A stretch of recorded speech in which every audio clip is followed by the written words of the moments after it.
ಮಳೆಯ ಅಬ್ಬರ ಮುಂದುವರೆದಿದೆ. ಕದ್ರಿ ಕಾಯ್ಬಟ್ಟಲ್ ಎಂಬಲ್ಲಿ ಉಷಾ ಅಶೋಕ್ ಎಂಬುವರಿಗೆ ಸೇರಿದ ಮನೆಯ ಗೋಡೆ ಕುಸಿತವಾಗಿ ಅವಾಂತರ ಸೃಷ್ಟಿಯಾಗಿದೆ. ಈ ಸಂಬಂಧ ನಮ್ಮ ಮಂಗಳೂರು ಪ್ರತಿನಿಧಿ ಪ್ರತ್ಯಕ್ಷ ವರದಿ ಕೊಟ್ಟಿದ್ದಾರೆ, ನೋಡಬೇಕು. ಮಂಗಳೂರಿನಲ್ಲಿ ವರುಣನ ಆರ್ಭಟ ಮುಂದುವರೆದಿರುವಂತದ್ದು, ಹಲವೆಡೆ ಹಲವು ಅವಾಂತರಗಳು ಕೂಡ ಸೃಷ್ಟಿಯಾಗಿರುವಂತದ್ದು. ಮಂಗಳೂರಿನ ಕದ್ರಿ ಕೈಬಟ್ನಲ್ಲಿ ಇರುವಂತಹ ಉಷಾ ಅವರ ಮನೆಯ ಹಿಂಬದಿ ಇರುವಂತಹ ಒಂದು ಕಾಂಪೌಂಡ್ ಕುಸಿತ ಆಗಿರುವಂತದ್ದು. ಏನು ಕಾಂಪೌಂಡ್ ಅನ್ನು ಕಟ್ಟಿದ್ರು, ಅದು ಇತ್ತೀಚೆಗೆ ಸುರಿದಂತಹ ಭಾರಿ ಮಳೆಗೆ ಆ ಕಾಂಪೌಂಡ್ ಕುಸಿದು ಮನೆಯ ಗೋಡೆ ಮೇಲೆ ಬಿದ್ದಿರುವಂತದ್ದು. ನೀವೀಗ ಕಾಂಪೌಂಡ್ ಕುಸಿತ ಆಗಿರುವಂತಹ ದೃಶ್ಯ ಗಮನಿಸಬಹುದು. ಬಹಳಷ್ಟು ದೊಡ್ಡ ಕಾಂಪೌಂಡ್ ಆ ಒಂದು ಲ್ಯಾಂಡ್ಗೆ ಕಟ್ಟಿದ್ರು, ಅಂದ್ರೆ ಇವರ ಮನೆಗೆ ತಾಗಿಕೊಂಡು ಆ ಒಂದು ಲ್ಯಾಂಡ್ ಇತ್ತು, ಅದಕ್ಕೆ ಆ ಕಾಂಪೌಂಡ್ ಕಟ್ಟಿದ್ರು. ಅದು ನಿರಂತರವಾಗಿ ಮಳೆ ಸುರಿದ ಕಾರಣವಾಗಿ ಅದರ ಒಂದು ಭಾಗ ಕುಸಿದು ಬಿದ್ದಿರುವಂತದ್ದು, ಕುಸಿದು ಬಿದ್ದು ಮನೆಯ ಗೋಡೆಗೆ ಬಿದ್ದಿರುವಂತದ್ದು. ಗೋಡೆಯ ಈ ಭಾಗ ಏನಿದೆ, ಆ ಗೋಡೆ ಈ ಭಾಗದಲ್ಲಿ ಗೋಡೆ ಕೂಡ ಕುಸಿದು ಆ ಮನೆಯ ಕಿಚನ್ ಏರಿಯಾಕ್ಕೆ ಆ ಮಣ್ಣು ಬಿದ್ದಿರುವಂತದ್ದು. ಮನೆ ಈಗಾಗಲೇ ಇವರು ಏನು ಆ ಒಂದು ಪ್ರದೇಶದಲ್ಲಿ ಇಲ್ಲದ ಕಾರಣವಾಗಿ ಪ್ರಾಣಾಪಾಯ ತಪ್ಪಿರುವಂತದ್ದು. ಸದ್ಯ ಆ ಮನೆಯವರು ಬೇರೆ ಮನೆಗೆ ಶಿಫ್ಟ್ ಆಗಿ ಅಲ್ಲಿ ವಾಸವಾಗಿರುವಂತದ್ದು. ಕ್ಯಾಮರಾ ಪರ್ಸನ್ ದಿವಾಕರ್ ಪದ್ಮಂಜು ಜೊತೆ ದಿನೇಶ್ ಕಾಶಿಪಟ್ನ, ರಿಪಬ್ಲಿಕ್ ಕನ್ನಡ, ಮಂಗಳೂರು. ಕೊಡಗಿನಲ್ಲಿ ಮುಂಗಾರು ಮಳೆ ಅಬ್ಬರ ಜೋರಾಗಿದೆ. ಧಾರಾಕಾರ ಮಳೆಗೆ ಕಾವೇರಿ ನದಿಗೆ ಜೀವ ಕಳೆ ಬಂದಿದ್ದು ತುಂಬಿ ಹರಿತಾ ಇದೆ. ದುಬಾರಿಯಲ್ಲಿ ರಿವರ್ ಯಾಫ್ಟಿಂಗ್ ಆರಂಭವಾಗಿದ್ದು ಪ್ರವಾಸಿಗರು ಮಸ್ತ್ ಎಂಜಾಯ್ ಅನ್ನ ಮಾಡ್ತಾ ಇದ್ದಾರೆ. ಈ ಕುರಿತಂತೆ ನಮ್ಮ ಮಡಿಕೇರಿ ಪ್ರತಿನಿಧಿ ಅನು ಕಾರ್ಯಪ್ಪ ಸ್ಥಳದಿಂದ ಒಂದು ಪ್ರತ್ಯಕ್ಷ ವರದಿಯನ್ನ ನೀಡಿದ್ದಾರೆ, ಬನ್ನಿ ನೋಡೋಣ. ಕೊಡಗು ಜಿಲ್ಲೆಯಲ್ಲಿ ಮಳೆ ಹೆಚ್ಚಾಗಿದ್ದರಿಂದ ಕಾವೇರಿ ನದಿಯಲ್ಲಿ ಕೂಡ ನೀರಿನ ಮಟ್ಟ ಸ್ವಲ್ಪ ಏರಿಕೆಯಾಗಿದೆ. ಆದ್ದರಿಂದ ವೈಟ್ ವಾಟರ್ ರಿವರ್ ರಾಫ್ಟಿಂಗ್ ಏನಿದೆ ಇದು ಕೂಡ ಆರಂಭ ಆಗಿದೆ. ನಾವೀಗ ಕೊಡಗಿನ ಪ್ರಮುಖ ಪ್ರವಾಸಿ ತಾಣ ದುಬಾರೆ ಕಾವೇರಿ ನದಿಯಲ್ಲಿ ಇದ್ದೇವೆ. ನೀವು ನೋಡಬಹುದು, ಇವತ್ತಿಂದ ಆರಂಭವಾಗಿರುವಂತದ್ದು. ಯಾಕಂದ್ರೆ ನೀರು ಸ್ವಲ್ಪ ಏರಿಕೆ ಆಗಿರೋದ್ರಿಂದ ರಿವರ್ ರಾಫ್ಟಿಂಗ್ ಆರಂಭವಾಗಿರುವಂತದ್ದು. ಅಂದ್ರೆ ಸಾಕಷ್ಟು ಪ್ರವಾಸಿಗರು ಈ ಜಲ ಕ್ರೀಡೆ ಮಾಡ್ಲಿಕ್ಕೋಸ್ಕರ ಇಲ್ಲಿಗೆ ಬರುವಂತದ್ದು. ಇಲ್ಲಿಂದ ಆರಂಭವಾದ್ರೆ ಹೋಗಿ ತಪ್ಪದ ಕಂಜಿ ಅಂತ ಇದೆ, ಅಲ್ಲಿ ಇಳಿದು ಅವರು ಮತ್ತೆ ವಾಪಸ್ ಈ ಕಡೆ ಬರುವಂತದ್ದು. ಇನ್ನು ಸಾಕಷ್ಟು ರಾಫ್ಟ್ಗಳು ಕೂಡ ಇಲ್ಲಿ ಇದೆ, ನೀವು ನೋಡಬಹುದು. ಸಾಕಷ್ಟು ರಾಫ್ಟ್ಗಳಿದೆ. ಅಂದ್ರೆ ಈಗ ತಾನೇ ಇವತ್ತಿಂದ ಮಳೆ ಸ್ವಲ್ಪ ಜಾಸ್ತಿಯಾಗಿ ನೀರು ಹೆಚ್ಚಾಗಿದ್ರೆ ರಾಫ್ಟ್ ಆರಂಭವಾಗಿದ್ದು, ಅದರಿಂದ ಸಾಕಷ್ಟು ಪ್ರವಾಸಿಗರಿಗೆ ಈಗ ಮಾಹಿತಿ ಇಲ್ಲ ಆರಂಭ ಆಗಿದೆ ಅಂತ ಹೇಳುವಂತದ್ದು. ಈಗ ಬರೋರೆಲ್ಲ ರಾಫ್ಟಿಂಗ್ ಹೋಗ್ತಾ ಇದ್ದಾರೆ. ಅಂದ್ರೆ ಇಲ್ಲಿ ಇರೋರೆಲ್ಲ ಸಾಕಷ್ಟು ಮಾಲೀಕರು ಕೂಡ ಇದ್ದಾರೆ. ಅವರೆಲ್ಲ ಇದೇ ಒಂದು ಕಾವೇರಿ ನದಿಯಲ್ಲಿ ದುಬಾರಿಯಲ್ಲಿ ಒಂದೇ ಪಾಯಿಂಟ್ ಇರುವಂತದ್ದು ರಾಫ್ಟಿಂಗ್ ಮಾಡ್ಲಿಕ್ಕೆ. ಹಾಗಾಗಿ ಎಲ್ಲ ಪ್ರವಾಸಿಗರು ಇಲ್ಲಿಗೆ ಬರುವಂತದ್ದು. ಯಾಕಂದ್ರೆ ದುಬಾರಿ ಅಂದ್ರೆ ಇಲ್ಲಿ ಆ ಕಡೆ ಕಾವೇರಿ ನದಿ ಆಚೆ ಎಲಿಫೆಂಟ್ ಕ್ಯಾಂಪ್ ಕೂಡ ಇದೆ. ಇಲ್ಲಿಗೆ ಬರೋರೆಲ್ಲ ರಾಫ್ಟಿಂಗ್ ಹೋಗ್ತಾರೆ. ಆದ್ರಿಂದ ಇನ್ನು ಮುಂದೆ ಒಂದು 3-4 ತಿಂಗಳವರೆಗೆ ಇದು ಇದೇ ರೀತಿ ಮುಂದುವರಿಯುತ್ತೆ. ಕ್ಯಾಂಪ್ ಪರ್ಸನ್ ದಿವಾಕರ್ ಜೊತೆ ಅನು ಕಾರ್ಯಪ್ಪ, ರಿಪಬ್ಲಿಕ್ ಕನ್ನಡ, ಕೊಡಗು. ಯಾದಗಿರಿ ನಗರದ ಹೊರವಲಯದಲ್ಲಿ ಇರೋ ಭೀಮಾ ನದಿ ಸೇತುವೆ ಶಿಥಿಲಾವಸ್ಥೆ ತಲುಪಿದ್ದು ಸೇತುವೆ ಕುಸಿಯುವ ಆತಂಕ ಶುರುವಾಗಿದೆ. ಬೀದರ್ ಟು ಶ್ರೀರಂಗಪಟ್ಟಣ ರಾಜ್ಯ ಹೆದ್ದಾರಿಗೆ ಹೊಂದಿಕೊಂಡಿರುವ ಈ ಸೇತುವೆ ಇದಾಗಿದ್ದು ಎಲ್ಲೆಂದರಲ್ಲಿ ಬೆರುಕು ಬಿಟ್ಟಿದೆ. ಈ ಬಗ್ಗೆ ಒಂದು ಪ್ರತ್ಯಕ್ಷ ವರದಿ ಇಲ್ಲಿದೆ. ಹೈದರಾಬಾದ್ ನಿಜಾಮರ ಆಳ್ವಿಕೆಯಲ್ಲಿ ಕಟ್ಟಿರತಕ್ಕಂತಹ ಯಾದಗಿರಿ ನಗರದ ಹೊರವಲಯದಲ್ಲಿರತಕ್ಕಂತಹ ಭೀಮಾ ನದಿಗೆ ಕಟ್ಟಿರತಕ್ಕಂತಹ ಈ ಒಂದು ಸೇತುವೆ ಸಂಪೂರ್ಣವಾಗಿ ಶಿಥಿಲಾವಸ್ಥೆಗೆ ತಲುಪಿರತಕ್ಕಂಥದ್ದು. ಸದ್ಯ ನಾನಿವಾಗ ಇದೇ ಒಂದು ಭೀಮಾ ನದಿಯ ದಡದಲ್ಲಿರ್ತಕ್ಕಂಥ ಈ ಒಂದು ಸೇತುವೆ ಮೇಲಿದ್ದೀನಿ, ನೋಡ್ತಾ ಇರಬಹುದು ನೀವು. ಸಂಪೂರ್ಣವಾಗಿ ಈ ಒಂದು ಸೇತುವೆ ಈಗ ಶತಮಾನಗಳ ಗಡಿಯನ್ನ ದಾಟಿರ್ತಕ್ಕಂಥದ್ದು. ಈ ಹಿನ್ನೆಲೆಯನ್ನು ಸಂಪೂರ್ಣವಾಗಿ ಈ ಒಂದು ಸೇತುವೆ ಈಗಾಗಲೇ ಅಂದ್ರೆ ಶಿಥಿಲಾವಸ್ಥೆಗೆ ತಲುಪಿರ್ತಕ್ಕಂಥದ್ದು ನೀವು ನೋಡ್ತಾ ಹೋಗಬಹುದು. ಯಾವ ರೀತಿ ಅಂತಂದ್ರೆ ಸಂಪೂರ್ಣವಾಗಿ ಈ ಒಂದು ದೃಶ್ಯಾವಳಿಗಳು ಸಹ ನೀವು ಗಮನಿಸ್ತಾ ಇರಬಹುದು. ಸಂಪೂರ್ಣವಾಗಿ ಏನು ಈ ಒಂದು ಬ್ರಿಡ್ಜ್ ಏನು ಈಗ ಶಿಥಿಲಾವಸ್ಥೆಗೆ ತಲುಪಿರುವಂತದ್ದು ನೀವು ನೋಡ್ತಾ ಇರಬಹುದು. ಏನು ಭೀಮಾ ನದಿಗೆ ಸುಮಾರು 1 ಕಿಲೋಮೀಟರ್ ಉದ್ದಕ್ಕೂ ಕಟ್ಟಿರ್ತಕ್ಕಂಥ ಈ ಸೇತುವೆ ಈಗ ಸಂಪೂರ್ಣವಾಗಿ ಶಿಥಿಲಾವಸ್ಥೆಗೆ ತಲುಪಿದ್ದು, ಏನು ಈ ಒಂದು ಸೇತುವೆ ಮೇಲ್ಭಾಗದಲ್ಲಿ ನೋಡೋದಾದ್ರೆ ಗಿಡ ಗಂಟಿಗಳು ಬೆಳೆದಿರುವಂತದ್ದು. ಈಗಾಗಲೇ ಇದು ರಾಜ್ಯ ಹೆದ್ದಾರಿಗೆ ಅಂಟಿಕೊಂಡಿರುವಂತಹ ಸೇತುವೆ ಆಗಿರೋದ್ರಿಂದ ಸಾಕಷ್ಟು ಅವಾಂತರಗಳು ಸೃಷ್ಟಿಯಾಗ್ತವೆ. ಆ ಮೊದಲೇ ಜಿಲ್ಲಾಡಳಿತ ಆಗಿರಬಹುದು, ಸರ್ಕಾರವಾಗಿ ಎಚ್ಚೆತ್ತುಕೊಂಡು ಈ ಒಂದು ಸೇತುವೆಯನ್ನು ದುರಸ್ತಿ ಮಾಡಬೇಕು ಅಂತ ಹೇಳಿ ಇಲ್ಲಿರುವಂತಹ ಸಾಮಾಜಿಕ ಹೋರಾಟಗಾರರು ಒತ್ತಾಯವನ್ನ ಮಾಡ್ತಾ ಇರತಕ್ಕಂಥದ್ದು. ನಾಗರಾಜ್ ಮಗ್ದುಮ್, ರಿಪಬ್ಲಿಕ್ ಕನ್ನಡ, ಯಾದಗಿರಿ. ಮಳೆಯ ಅಬ್ಬರ ಮುಂದುವರೆದಿದೆ. ಕದ್ರಿ ಕಾಯ್ಬಟ್ಟಲ್ ಎಂಬಲ್ಲಿ ಉಷಾ ಅಶೋಕ್ ಎಂಬುವರಿಗೆ ಸೇರಿದ ಮನೆಯ ಗೋಡೆ ಕುಸಿತವಾಗಿ ಅವಾಂತರ ಸೃಷ್ಟಿಯಾಗಿದೆ. ಈ ಸಂಬಂಧ ನಮ್ಮ ಮಂಗಳೂರು ಪ್ರತಿನಿಧಿ ಪ್ರತ್ಯಕ್ಷ ವರದಿ ಕೊಟ್ಟಿದ್ದಾರೆ, ನೋಡಬೇಕು.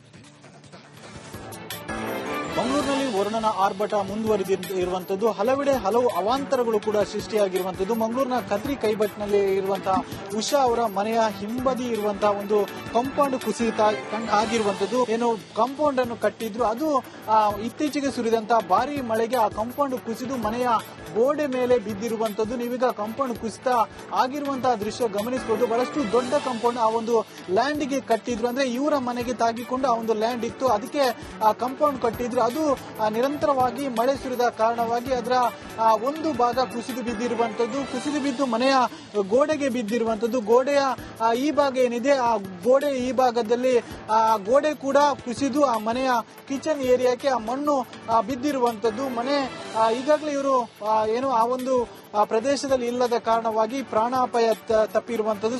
ಸದ್ಯ ಆ ಮನೆಯವರು ಬೇರೆ ಮನೆಗೆ ಶಿಫ್ಟ್ ಆಗಿ ಅಲ್ಲಿ ವಾಸವಾಗಿರುವಂತದ್ದು. ಕ್ಯಾಮರಾ ಪರ್ಸನ್ ದಿವಾಕರ್ ಪದ್ಮಂಜು ಜೊತೆ ದಿನೇಶ್ ಕಾಶಿಪಟ್ನ, ರಿಪಬ್ಲಿಕ್ ಕನ್ನಡ, ಮಂಗಳೂರು.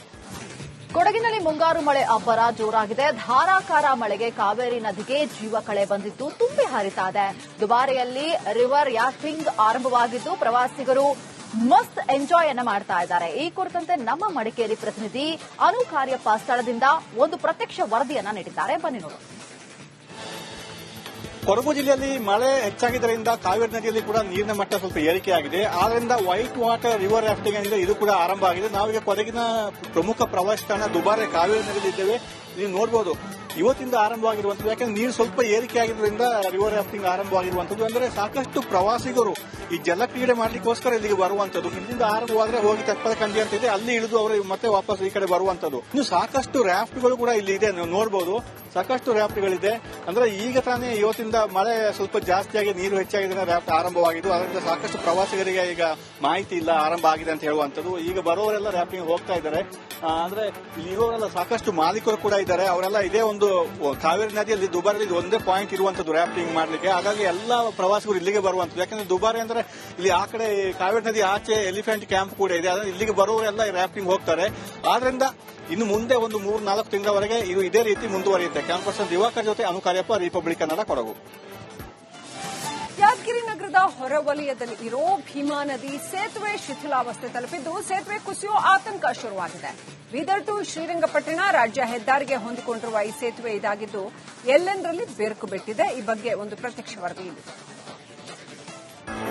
ಹೈದರಾಬಾದ್ ನಿಜಾಮರ ಆಳ್ವಿಕೆಯಲ್ಲೇ ಕಟ್ಟಿರತಕ್ಕಂತಹ ಯಾದಗಿರಿ ನಗರದ ಹೊರವಲಯದಲ್ಲಿರತಕ್ಕಂತಹ ಭೀಮಾ ನದಿಗೆ ಕಟ್ಟಿರತಕ್ಕಂತಹ ಈ ಒಂದು ಸೇತುವೆ ಸಂಪೂರ್ಣವಾಗಿ ಶಿಥಿಲಾವಸ್ಥೆಗೆ ತಲುಪಿರತಕ್ಕಂಥದ್ದು. ಸದ್ಯ ನಾನಿವಾಗ ಇದೇ ಒಂದು ಭೀಮಾ ನದಿಯ ದಡದಲ್ಲಿರ್ತಕ್ಕಂಥ ಈ ಒಂದು ಸೇತುವೆ ಮೇಲಿದ್ದೀನಿ, ನೋಡ್ತಾ ಇರಬಹುದು ನೀವು. ಸಂಪೂರ್ಣವಾಗಿ ಈ ಒಂದು ಸೇತುವೆ ಈಗ ಶತಮಾನಗಳ ಗಡಿಯನ್ನ ದಾಟಿರ್ತಕ್ಕಂಥದ್ದು. ಈ ಹಿನ್ನೆಲೆಯನ್ನು ಸಂಪೂರ್ಣವಾಗಿ ಈ ಒಂದು ಸೇತುವೆ ಈಗಾಗಲೇ ಅಂದ್ರೆ ಶಿಥಿಲಾವಸ್ಥೆಗೆ ತಲುಪಿರ್ತಕ್ಕಂಥದ್ದು ನೀವು ನೋಡ್ತಾ ಹೋಗಬಹುದು. ಯಾವ ರೀತಿ ಅಂತಂದ್ರೆ ಸಂಪೂರ್ಣವಾಗಿ ಈ ಒಂದು ದೃಶ್ಯಾವಳಿಗಳು ಸಹ ನೀವು ಗಮನಿಸ್ತಾ ಇರಬಹುದು. ಸಂಪೂರ್ಣವಾಗಿ ಏನು ಈ ಒಂದು ಬ್ರಿಡ್ಜ್ ಈಗ ಶಿಥಿಲಾವಸ್ಥೆಗೆ ತಲುಪಿರುವಂತದ್ದು ನೋಡ್ತಾ ಇರಬಹುದು. ಏನು ಭೀಮಾ ನದಿಗೆ ಸುಮಾರು 1 ಕಿಲೋಮೀಟರ್ ಉದ್ದಕ್ಕೂ ಕಟ್ಟಿರ್ತಕ್ಕಂಥ ಈ ಸೇತುವೆ ಈಗ ಸಂಪೂರ್ಣವಾಗಿ ಶಿಥಿಲಾವಸ್ಥೆಗೆ ತಲುಪಿದ್ದು. ಏನು ಈ ಒಂದು ಸೇತುವೆ ಮೇಲ್ಭಾಗದಲ್ಲಿ ನೋಡೋದಾದ್ರೆ ಗಿಡ ಗಂಟಿಗಳು ಬೆಳೆದಿರುವಂತದ್ದು. ಈಗಾಗಲೇ ಇದು ರಾಜ್ಯ ಹೆದ್ದಾರಿಗೆ ಅಂಟಿಕೊಂಡಿರುವಂತಹ ಸೇತುವೆ ಆಗಿರೋದ್ರಿಂದ ಸಾಕಷ್ಟು ಅವಾಂತರಗಳು ಸೃಷ್ಟಿಯಾಗ್ತವೆ. ಆ ಮೊದಲೇ ಜಿಲ್ಲಾಡಳಿತ ಆಗಿರ್ಬೋದು, ಸರ್ಕಾರವಾಗಿ ಎಚ್ಚೆತ್ತುಕೊಂಡು ಈ ಒಂದು ಸೇತುವೆಯನ್ನು ದುರಸ್ತಿ ಮಾಡಬೇಕು ಅಂತ ಹೇಳಿ ಇಲ್ಲಿರುವಂತಹ ಸಾಮಾಜಿಕ ಹೋರಾಟಗಾರರು ಒತ್ತಾಯವನ್ನ ಮಾಡ್ತಾ ಇರತಕ್ಕಂಥದ್ದು. ನಾಗರಾಜ್ ಮಗ್ದುಮ್, ರಿಪಬ್ಲಿಕ್ ಕನ್ನಡ, ಯಾದಗಿರಿ. ಮಳೆಯ ಅಬ್ಬರ ಮುಂದುವರೆದಿದೆ. ಕದ್ರಿ ಕಾಯ್ಬಟ್ಟಲ್ ಎಂಬಲ್ಲಿ ಉಷಾ ಅಶೋಕ್ ಎಂಬುವರಿಗೆ ಸೇರಿದ ಮನೆಯ ಗೋಡೆ ಕುಸಿತವಾಗಿ ಅವಾಂತರ ಸೃಷ್ಟಿಯಾಗಿದೆ. ಈ ಸಂಬಂಧ ನಮ್ಮ ಮಂಗಳೂರು ಪ್ರತಿನಿಧಿ ಪ್ರತ್ಯಕ್ಷ ವರದಿ ಕೊಟ್ಟಿದ್ದಾರೆ, ನೋಡಬೇಕು. ಮಂಗಳೂರಿನಲ್ಲಿ ವರುಣನ ಆರ್ಭಟ ಮುಂದುವರಿದಿರುವಂತದ್ದು. ಹಲವೆಡೆ ಹಲವು ಅವಾಂತರಗಳು ಕೂಡ ಸೃಷ್ಟಿಯಾಗಿರುವಂತದ್ದು. ಮಂಗಳೂರಿನ ಕದ್ರಿ ಕೈಬಟ್ನಲ್ಲಿ ಇರುವಂತಹ ಉಷಾ ಅವರ ಮನೆಯ ಹಿಂಬದಿ ಇರುವಂತಹ ಒಂದು ಕಾಂಪೌಂಡ್ ಕುಸಿತ ಆಗಿರುವಂತದ್ದು. ಏನು ಕಾಂಪೌಂಡ್ ಅನ್ನು ಕಟ್ಟಿದ್ರು, ಅದು ಇತ್ತೀಚೆಗೆ ಸುರಿದಂತಹ ಭಾರಿ ಮಳೆಗೆ ಆ ಕಾಂಪೌಂಡ್ ಕುಸಿದು ಮನೆಯ ಗೋಡೆ ಮೇಲೆ ಬಿದ್ದಿರುವಂತದ್ದು. ನೀವೀಗ ಕಾಂಪೌಂಡ್ ಕುಸಿತ ಆಗಿರುವಂತಹ ದೃಶ್ಯ ಗಮನಿಸಬಹುದು. ಬಹಳಷ್ಟು ದೊಡ್ಡ ಕಾಂಪೌಂಡ್ ಆ ಒಂದು ಲ್ಯಾಂಡ್ಗೆ ಕಟ್ಟಿದ್ರು. ಅಂದ್ರೆ ಇವರ ಮನೆಗೆ ತಾಗಿಕೊಂಡು ಆ ಒಂದು ಲ್ಯಾಂಡ್ ಇತ್ತು, ಅದಕ್ಕೆ ಕಾಂಪೌಂಡ್ ಕಟ್ಟಿದ್ರು. ಅದು ನಿರಂತರವಾಗಿ ಮಳೆ ಸುರಿದ ಕಾರಣವಾಗಿ ಅದರ ಒಂದು ಭಾಗ ಕುಸಿದು ಬಿದ್ದಿರುವಂತದ್ದು, ಕುಸಿದು ಬಿದ್ದು ಮನೆಯ ಗೋಡೆಗೆ ಬಿದ್ದಿರುವಂತದ್ದು. ಗೋಡೆಯ ಈ ಭಾಗ ಏನಿದೆ, ಆ ಗೋಡೆ ಈ ಭಾಗದಲ್ಲಿ ಗೋಡೆ ಕೂಡ ಕುಸಿದು ಆ ಮನೆಯ ಕಿಚನ್ ಏರಿಯಾಕ್ಕೆ ಆ ಮಣ್ಣು ಬಿದ್ದಿರುವಂತದ್ದು. ಮನೆ ಈಗಾಗಲೇ ಇವರು ಏನು ಆ ಒಂದು ಪ್ರದೇಶದಲ್ಲಿ ಇಲ್ಲದ ಕಾರಣವಾಗಿ ಪ್ರಾಣಾಪಾಯ ತಪ್ಪಿರುವಂತದ್ದು. ಸದ್ಯ ಆ ಮನೆಯವರು ಬೇರೆ ಮನೆಗೆ ಶಿಫ್ಟ್ ಆಗಿ ಅಲ್ಲಿ ವಾಸವಾಗಿರುವಂತದ್ದು. ಕ್ಯಾಮರಾ ಪರ್ಸನ್ ದಿವಾಕರ್ ಪದ್ಮಂಜು ಜೊತೆ ದಿನೇಶ್ ಕಾಶಿಪಟ್ನ, ರಿಪಬ್ಲಿಕ್ ಕನ್ನಡ, ಮಂಗಳೂರು. ಕೊಡಗಿನಲ್ಲಿ ಮುಂಗಾರು ಮಳೆ ಅಬ್ಬರ ಜೋರಾಗಿದೆ. ಧಾರಾಕಾರ ಮಳೆಗೆ ಕಾವೇರಿ ನದಿಗೆ ಜೀವ ಕಳೆ ಬಂದಿದ್ದು ತುಂಬಿ ಹರಿತಾ ಇದೆ. ದುಬಾರಿಯಲ್ಲಿ ರಿವರ್ ಯಾಫ್ಟಿಂಗ್ ಆರಂಭವಾಗಿದ್ದು ಪ್ರವಾಸಿಗರು ಮಸ್ತ್ ಎಂಜಾಯ್ ಅನ್ನ ಮಾಡ್ತಾ ಇದ್ದಾರೆ. ಈ ಕುರಿತಂತೆ ನಮ್ಮ ಮಡಿಕೇರಿ ಪ್ರತಿನಿಧಿ ಅನು ಕಾರ್ಯಪ್ಪ ಸ್ಥಳದಿಂದ ಒಂದು ಪ್ರತ್ಯಕ್ಷ ವರದಿಯನ್ನ ನೀಡಿದ್ದಾರೆ. ಬನ್ನಿ ನೋಡಿ. ಕೊಡಗು ಜಿಲ್ಲೆಯಲ್ಲಿ ಮಳೆ ಹೆಚ್ಚಾಗಿದ್ದರಿಂದ ಕಾವೇರಿ ನದಿಯಲ್ಲಿ ಕೂಡ ನೀರಿನ ಮಟ್ಟ ಸ್ವಲ್ಪ ಏರಿಕೆಯಾಗಿದೆ. ಆದ್ದರಿಂದ ವೈಟ್ ವಾಟರ್ ರಿವರ್ ರಾಫ್ಟಿಂಗ್ ಏನಿದೆ ಇದು ಕೂಡ ಆರಂಭ ಆಗಿದೆ. ನಾವೀಗ ಕೊಡಗಿನ ಪ್ರಮುಖ ಪ್ರವಾಸಿ ತಾಣ ದುಬಾರೆ ಕಾವೇರಿ ನದಿಯಲ್ಲಿ ಇದ್ದೇವೆ. ನೀವು ನೋಡಬಹುದು ಇವತ್ತಿಂದ ಆರಂಭವಾಗಿರುವಂತದ್ದು. ಯಾಕಂದ್ರೆ ನೀರು ಸ್ವಲ್ಪ ಏರಿಕೆ ಆಗಿರೋದ್ರಿಂದ ರಿವರ್ ರಾಫ್ಟಿಂಗ್ ಆರಂಭವಾಗಿರುವಂತದ್ದು. ಅಂದ್ರೆ ಸಾಕಷ್ಟು ಪ್ರವಾಸಿಗರು ಈ ಜಲಕ್ರೀಡೆ ಮಾಡ್ಲಿಕ್ಕೋಸ್ಕರ ಇಲ್ಲಿಗೆ ಬರುವಂತದ್ದು. ಇಲ್ಲಿಂದ ಆರಂಭವಾದ್ರೆ ಹೋಗಿ ತೆಪ್ಪಲಕಂಡಿ ಅಂತ ಇದೆ, ಅಲ್ಲಿ ಇಳಿದು ಅವರು ಮತ್ತೆ ವಾಪಸ್ ಈ ಕಡೆ ಬರುವಂತದ್ದು. ಇನ್ನು ಸಾಕಷ್ಟು ರಾಫ್ಟ್ಗಳು ಕೂಡ ಇಲ್ಲಿ ಇದೆ, ನೀವು ನೋಡಬಹುದು ಸಾಕಷ್ಟು ರಾಫ್ಟ್ಗಳಿದೆ. ಅಂದ್ರೆ ಈಗ ತಾನೇ ಇವತ್ತಿಂದ ಮಳೆ ಸ್ವಲ್ಪ ಜಾಸ್ತಿಯಾಗಿ ನೀರು ಹೆಚ್ಚಾಗಿದೆ, ರಾಫ್ಟ್ ಆರಂಭವಾಗಿದ್ದು. ಅದರಿಂದ ಸಾಕಷ್ಟು ಪ್ರವಾಸಿಗರಿಗೆ ಈಗ ಮಾಹಿತಿ ಇಲ್ಲ ಆರಂಭ ಆಗಿದೆ ಅಂತ ಹೇಳುವಂತದ್ದು. ಈಗ ಬರೋರೆಲ್ಲ ರಾಫ್ಟಿಂಗ್ ಹೋಗ್ತಾ ಇದ್ದಾರೆ. ಅಂದ್ರೆ ಇಲ್ಲಿ ಇರೋರೆಲ್ಲ ಸಾಕಷ್ಟು ಮಾಲೀಕರು ಕೂಡ ಇದ್ದಾರೆ. ಅವರೆಲ್ಲ ಇದೇ ಒಂದು ಕಾವೇರಿ ನದಿಯಲ್ಲಿ ದುಬಾರಿಯಲ್ಲಿ ಒಂದೇ ಪಾಯಿಂಟ್ ಇರುವಂತದ್ದು ರಾಫ್ಟಿಂಗ್ ಮಾಡ್ಲಿಕ್ಕೆ. ಹಾಗಾಗಿ ಎಲ್ಲಾ ಪ್ರವಾಸಿಗರು ಇಲ್ಲಿಗೆ ಬರುವಂತದ್ದು. ಯಾಕಂದ್ರೆ ದುಬಾರಿ ಅಂದ್ರೆ ಇಲ್ಲಿ ಆ ಕಡೆ ಕಾವೇರಿ ನದಿ ಆಚೆ ಎಲಿಫೆಂಟ್ ಕ್ಯಾಂಪ್ ಕೂಡ ಇದೆ. ಇಲ್ಲಿಗೆ ಬರೋರೆಲ್ಲ ರಾಫ್ಟಿಂಗ್ ಹೋಗ್ತಾರೆ. ಆದ್ರಿಂದ ಇನ್ನು ಮುಂದೆ ಒಂದು 3-4 ತಿಂಗಳವರೆಗೆ ಇದು ಇದೇ ರೀತಿ ಮುಂದುವರಿಯುತ್ತೆ. ಕ್ಯಾಂಪರ್ಸನ್ ದಿವಾಕರ್ ಜೊತೆ ಅನುಕಾರ್ಯಪ್ಪ, ರಿಪಬ್ಲಿಕ್ ಕನ್ನಡ, ಕೊಡಗು. ಯಾದಗಿರಿ ನಗರದ ಹೊರವಲಯದಲ್ಲಿ ಇರೋ ಭೀಮಾ ನದಿ ಸೇತುವೆ ಶಿಥಿಲಾವಸ್ಥೆ ತಲುಪಿದ್ದು ಸೇತುವೆ ಕುಸಿಯೋ ಆತಂಕ ಶುರುವಾಗಿದೆ. ಬೀದರ್ ಟು ಶ್ರೀರಂಗಪಟ್ಟಣ ರಾಜ್ಯ ಹೆದ್ದಾರಿಗೆ ಹೊಂದಿಕೊಂಡಿರುವ ಈ ಸೇತುವೆ ಇದಾಗಿದ್ದು ಎಲ್ಲೆಂದರಲ್ಲಿ ಬೆರುಕು ಬಿಟ್ಟಿದೆ. ಈ ಬಗ್ಗೆ ಒಂದು ಪ್ರತ್ಯಕ್ಷ ವರದಿ ಇದೆ.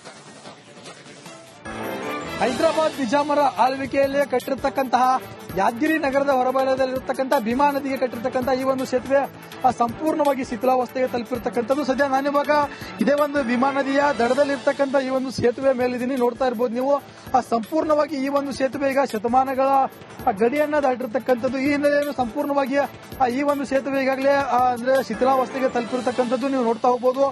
ಯಾವ ರೀತಿ ಅಂತಂದ್ರೆ ಸಂಪೂರ್ಣವಾಗಿ ಈ ಒಂದು ದೃಶ್ಯಾವಳಿಗಳು ಸಹ ನೀವು ಗಮನಿಸ್ತಾ ಇರಬಹುದು. ಸಂಪೂರ್ಣವಾಗಿ ಏನು ಈ ಒಂದು ಬ್ರಿಡ್ಜ್ ಈಗ ಶಿಥಿಲಾವಸ್ಥೆಗೆ ತಲುಪಿರುವಂತದ್ದು ನೋಡ್ತಾ ಇರಬಹುದು. ಏನು ಭೀಮಾ ನದಿಗೆ ಸುಮಾರು 1 ಕಿಲೋಮೀಟರ್ ಉದ್ದಕ್ಕೂ ಕಟ್ಟಿರ್ತಕ್ಕಂಥ ಈ ಸೇತುವೆ ಈಗ ಸಂಪೂರ್ಣವಾಗಿ ಶಿಥಿಲಾವಸ್ಥೆಗೆ ತಲುಪಿದ್ದು.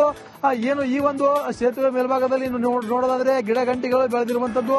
ಈಗಾಗಲೇ ಇದು ರಾಜ್ಯ ಹೆದ್ದಾರಿಗೆ ಅಂಟಿಕೊಂಡಿರುವಂತಹ ಸೇತುವೆ ಆಗಿರೋದ್ರಿಂದ ಸಾಕಷ್ಟು ಅವಾಂತರಗಳು ಸೃಷ್ಟಿಯಾಗ್ತವೆ. ಆ ಮೊದಲೇ ಜಿಲ್ಲಾಡಳಿತ ಆಗಿರ್ಬೋದು, ಸರ್ಕಾರವಾಗಿ ಎಚ್ಚೆತ್ತುಕೊಂಡು ಈ ಒಂದು ಸೇತುವೆಯನ್ನು ದುರಸ್ತಿ ಮಾಡಬೇಕು ಅಂತ ಹೇಳಿ ಇಲ್ಲಿರುವಂತಹ ಸಾಮಾಜಿಕ ಹೋರಾಟಗಾರರು ಒತ್ತಾಯವನ್ನ ಮಾಡ್ತಾ ಇರತಕ್ಕಂಥದ್ದು.